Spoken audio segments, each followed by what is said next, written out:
Bonjour les amis de Radio Camino depuis le Portugal, on est en février et comme chaque année, je m'offre un moment de ressourcement.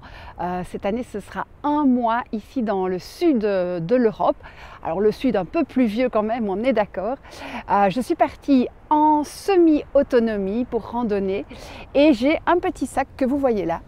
C'est un sac de 30 litres, il fait environ 8-9 kg, mais je n'ai pas de balance, donc c'est approximatif.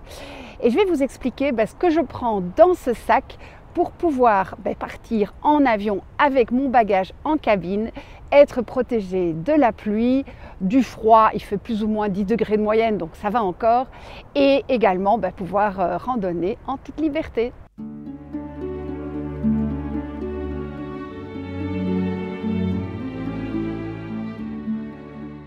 C'est pas tout à fait le genre instagrammable quand je vois ça c'est mon sac. Bravo, hein. Vive le désordre.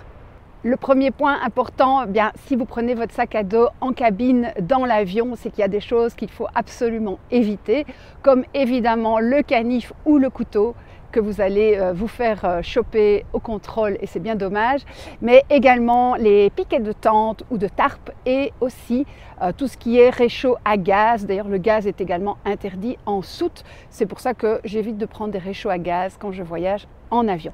Par contre, une bonne nouvelle, c'est que le bâton de marche est toléré. Alors, ce que je fais, c'est que je passe avec un petit air de vieille mémé et je dis que c'est pour mes genoux qui me font mal et ils ne peuvent pas vous refuser un équipement médical. Donc, vous pouvez prendre vos bâtons dans l'avion si vous le justifiez gentiment. On commence par l'équipement contre la pluie. J'ai une veste imperméable, assez légère, comme ça je peux facilement la replier et la mettre dans le sac quand il fait beau, mais elle sert aussi de coupe-vent. J'ai prévu pour les jours vraiment infects un pantalon de pluie, un vieux pantalon de ma jeunesse on va dire. J'ai également un parapluie et ça franchement ici au nord du Portugal ou alors en Galice ou dans les Açores où je vais plus tard, je pense que je ne vais vraiment pas le regretter, en tout cas je m'en sers tous les jours et plusieurs fois par jour, donc le parapluie indispensable. Et puis j'ai également tout ce qui va servir à protéger mon matériel dans mon sac à dos et bien entendu la cape de pluie indispensable également pour le sac. Au niveau des vêtements, j'ai également un pantalon qui sèche très vite et des chaussures fermées. Alors c'est vrai que comme il pleut beaucoup, les sandales c'est pas vraiment adapté. J'ai également un poncho, mais en fait ce petit poncho, si vous avez regardé toutes mes vidéos, vous verrez que c'est également un tarpe. Donc je ne vais pas mettre un poncho en plus de ma veste de pluie, ce serait quand même un peu exagéré et j'aurais trop chaud. Mais je vais vous en reparler dans le chapitre consacré au bivouac. L'équipement de bivouac, c'est ce qui prend le plus de place dans le sac, c'est logique. Alors on commence par l'indispensable bâche qui va permettre de se coucher à peu près n'importe où sur un sol propre. Ensuite, le pare-soleil indispensable, surtout si on a un matelas gonflable, puisque mon intérêt c'est d'abord d'avoir bien chaud, puisque c'est un matelas tout à fait classique d'été, mais avec une couche en dessous, ça va le faire le job. Et puis ça évitera aussi d'avoir des crevaisons dans certains cas, ça m'est déjà arrivé. Donc toujours une protection avec le matelas. Au niveau confort nocturne, un sac de couchage. Alors ici, je vous confesse que c'est toujours mon mauvais duvet, soi-disant moins, je ne sais plus combien, et qui me donne froid. Je regrette amèrement le magnifique sac synthétique que j'avais essayé, mais ce n'était pas le mien. Et comme j'ai toujours ce sac ici, voilà, je l'ai pris. Mais alors j'ai rajouté un sursac de bivouac. Alors ça, c'est assez pratique pour recouvrir le sac s'il fait un peu du vent ou une légère pluie. Mais évidemment, si j'avais un sac en synthétique, je n'aurais pas besoin de prendre cet accessoire supplémentaire. Une petite précision par rapport au bivouac, parce que j'entends tout de suite les puristes qui vont hurler. Donc ici, on est en février.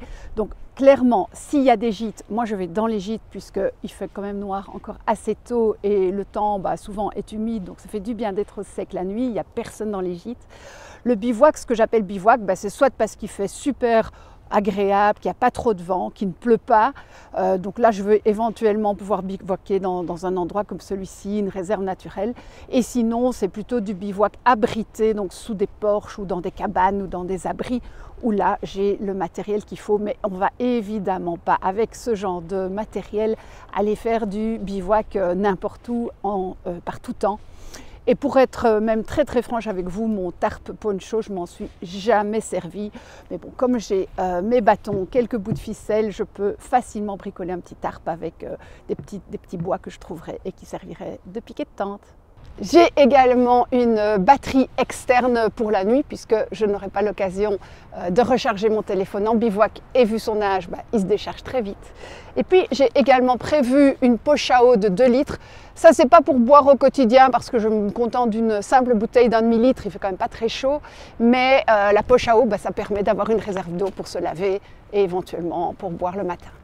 Au niveau des vêtements et du froid, donc je vise une température de 8 à 14 degrés. Donc j'ai des vêtements assez classiques de mi-saison avec toujours petite chemisette en mérinos pour avoir bien chaud.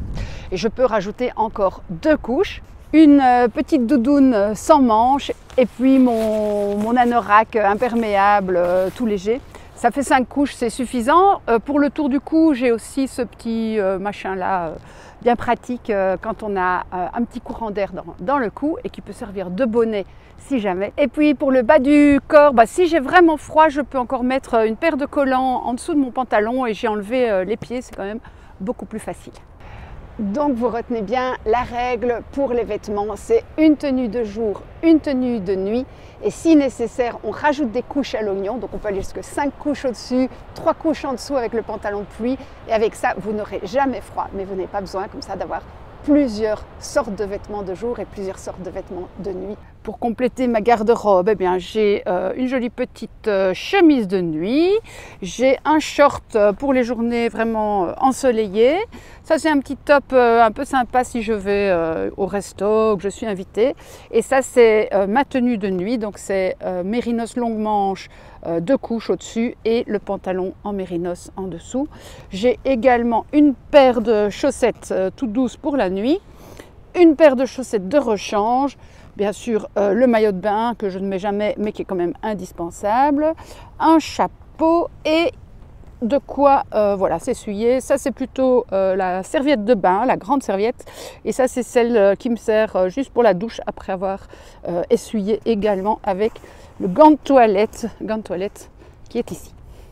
Au niveau des divers que je ne vous ai pas encore montré mais qui peuvent représenter un certain poids, bon moi c'est évidemment mon défaut, c'est d'avoir toujours des bouquins et des cahiers parce que j'adore écrire. J'ai également une trousse de toilette assez minimaliste quand même, il faut le dire. Ça c'est la petite trousse hygiène féminine. Ça c'est la trousse matériel électronique pour filmer, micro, écouteurs, chargeurs, etc. Également une petite bougie parce que c'est sympa et que de temps en temps pour faire une petite prière c'est beaucoup plus chouette. Alors ici dans la petite poche avant, on a une assiette, de quoi essuyer l'assiette si nécessaire, quelques petites provisions, des mouchoirs en papier, une petite tasse, et ça c'est quoi? Ah oui, un houlot de plastique pour emballer les affaires en cas de grosse pluie et les couverts. J'avais hésité longuement à prendre un petit réchaud à combustible solide type S-Bit. J'avais même préparé du combustible pour vous faire une belle petite vidéo, mais finalement j'ai tout laissé parce que ça prenait trop de place et à la place j'ai pris le parapluie et je pense que c'est une très bonne idée. En plus ici au Portugal, en Espagne, il y a des cafés, il y a de quoi manger. Donc voilà, je pense que dans ces pays-là, il n'y a pas vraiment de problème pour se faire à manger. Et donc le bivouac avec cuisine, ce sera pour l'été. Ici, je vais me gâter. Et pour terminer, la petite pochette ventrale avec le petit kit de survie, y compris ciseaux, colle, peigne, enfin tout ce que vous pouvez imaginer. J'ai quand même pris mon passeport, on ne sait jamais si j'ai envie de partir un peu plus loin. Bon allez, maintenant on va ranger tout ça dans le sac.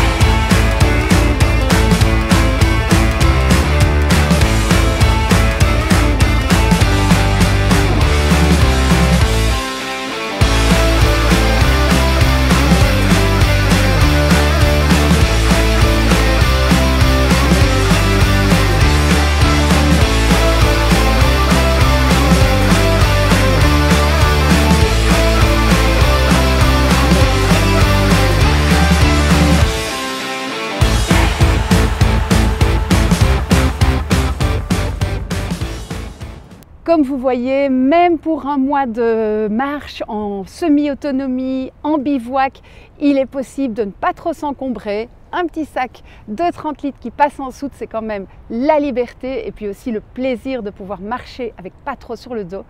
Donc je vous invite à tester et puis vous me direz ce que vous en pensez. À bientôt les amis, ciao!